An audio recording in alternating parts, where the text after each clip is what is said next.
Well, here we are with a bit of a presentation on survey design, and I do this for a couple of reasons using the perhaps overused metaphor of a three stool.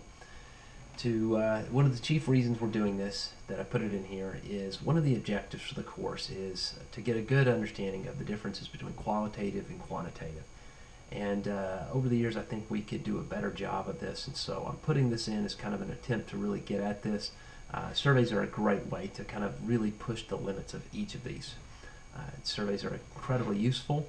It's also, in my opinion, a pretty rare skill to design one and do good analysis on us, and as a result I'm a bit of a survey critic, and so maybe with any luck I'll turn you into one too.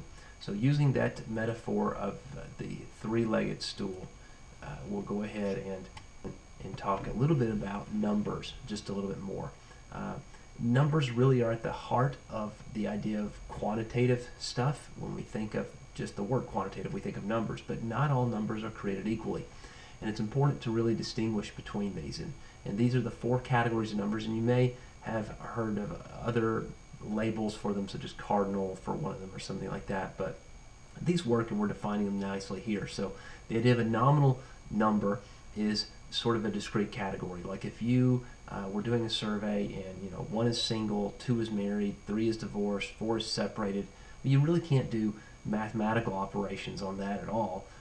And 1 is not better than 2 or 3 or 4 or anything like that. So they're really just discrete categories. The numbers represent categories. Ordinal is rank order, so if something is first, something is second, something is third, there you have an idea of the order, but again, you can't do math on those at all, and you don't know if you're, if it's a race finishing, somebody finished first, somebody finished second. It gives you no idea whatsoever as to how close those numbers, the relationship is, only that it was the next in sequence. Interval is the next sort of step up in terms of potentially useful information. There's no set zero, but you can do some math operations there. And ratio is base 0. So to give you an idea a little bit, temperatures are to some extent intervals. There's not a 0 per se, unless you use absolute 0, but it's hard doing some math on temperatures sometimes, whereas ratios are things that are very specific numbers that what's your score on this test? Well, you scored between 100% and 0%, and so you can do all kinds of math from averages and deviations, all sorts of stuff with that. So understanding those is really first and foremost to getting an idea on the survey. As we move to the second leg, is really a lot of upfront work that really you're getting pretty good at now. It all begins with the upfront analysis and the situation review. Taking time to step back, see it not just from boots on the ground, but from a bigger picture, because oftentimes you'll solve the wrong problem in a very eloquent way. And that's, while kind of a beautiful thing, is kind of worthless. So you really want to make sure you're solving the right problem. In doing so, you want to do a few steps, and this gets really complicated, quite potentially, and I'll show you an example a little later on of just how detailed it can go. But each of these is really supposed to be done in sequence. First, you define the problem. You can read that fairly clearly. It has to be actionable, the idea, and translate into some sort of research objectives and some hypotheses about why things are what they are. From there, you'll make a managerial decision statement, which is just a written expression of a question, which, if you had some information on, could provide some insight. And then there's research objectives, which is really trying to figure out exactly what you need to know to learn more about those other things. And then research questions, which is the specific question that gives you insight as to those. And there's a very much a linkage there. So I want to give you an example. This was done back in the day. It's probably the best example I have of it, but it was done back in the day when people used to buy film at Walmart. And when they bought film, they bought their film wherever they got it, often at Walmart, and they returned it for processing, to which there were two options for processing. There was 1 hour, which never left the store, or there was 2-day processing, which went to regional Fuji laboratories. And we were commissioned by Fuji to do some research, because what they wanted to do was sort of maximize the film that was processed by Fuji to some extent. And Walmart, well, they just wanted to serve the customer, although it would be nice if they kept it there. So we had 3 objectives there, and this whole first level, the big darker blue squares here, are research objectives. And then the next level gets down into is it a values issue, and then there's some sort of specific queries underneath that. Is it about the personal demographics? Is it about convenience? Is it quality? And each of the big bubbles, value issues, demographics, convenience, and quality, were in all 3 objectives. Servicescape and film habits were in objective number 1. Frequency and quantity, as well as selection, were in objective 2. And objective 3 as to why some stores are outperforming others.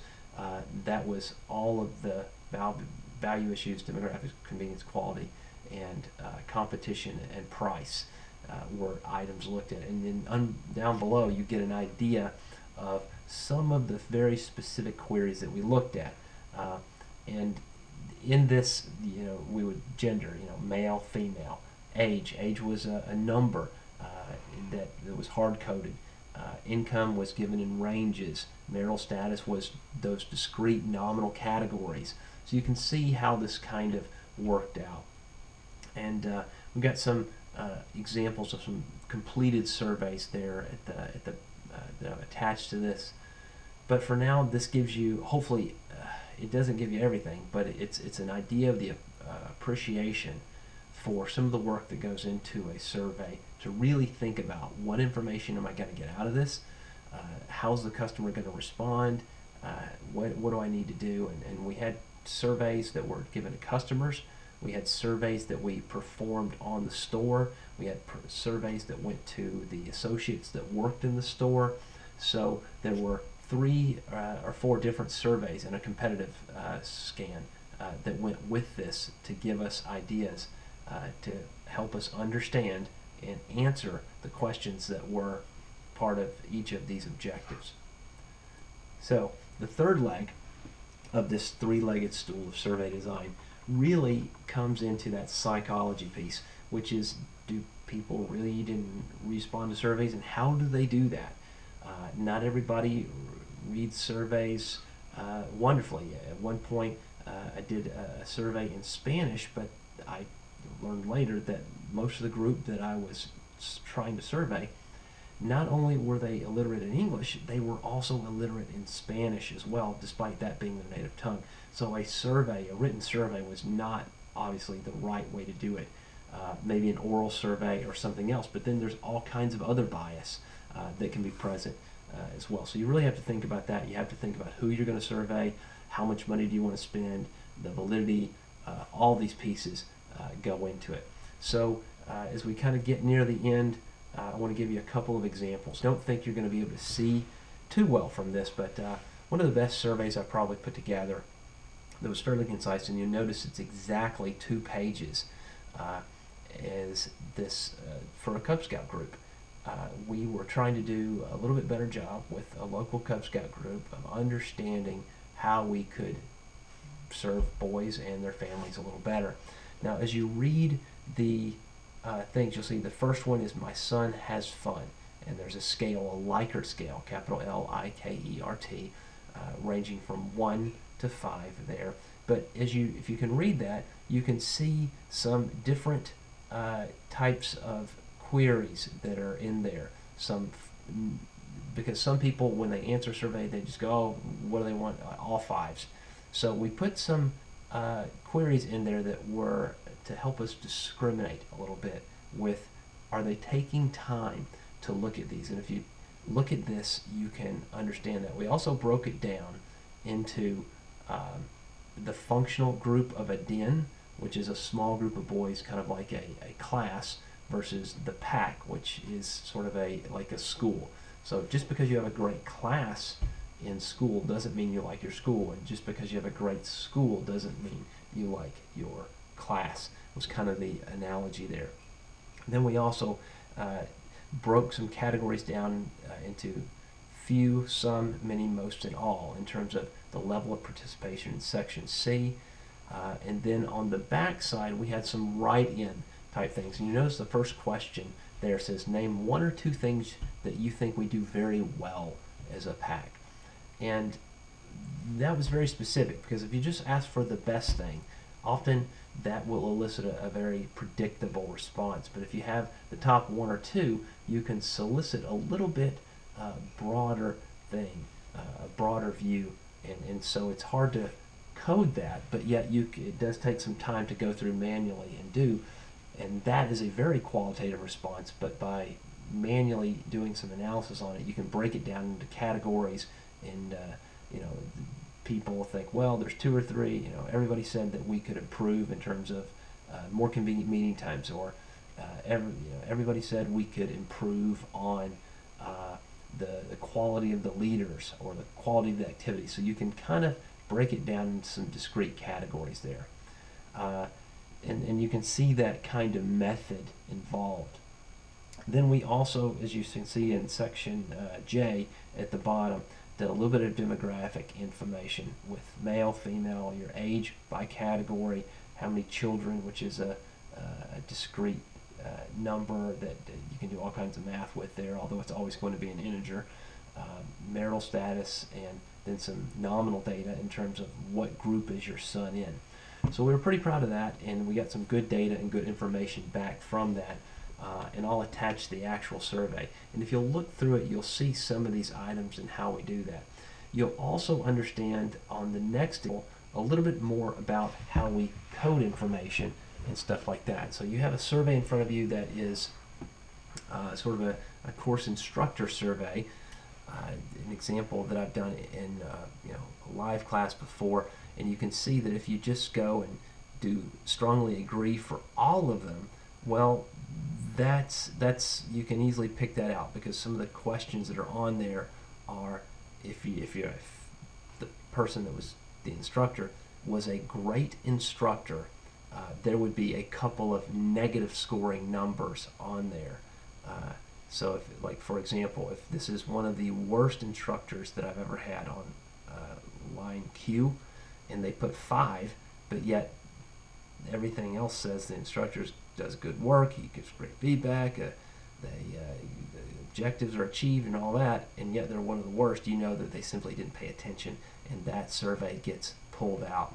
So I'm going to put in the attachment a group of the data here, and so a couple things you look at is not just for every respondent, how did they respond, but you can also, which would be your columns, but you can also look and see the averages across, overall, is the instructor through a decent sample size, are they responding professionally overall, or did this person consistently score them this way? When you pull out the negative items, you can also look at the average across classes as well as the variance, which is a key thing. Variance is a very useful item in a survey like this, because it tells you to what extent you're not maintaining a consistent perception.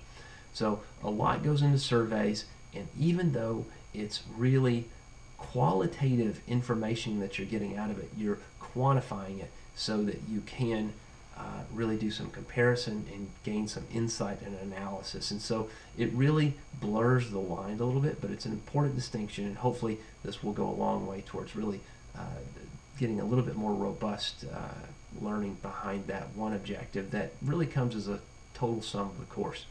To conclude, I will give you a couple of additional resources, one of which I will attach to this post.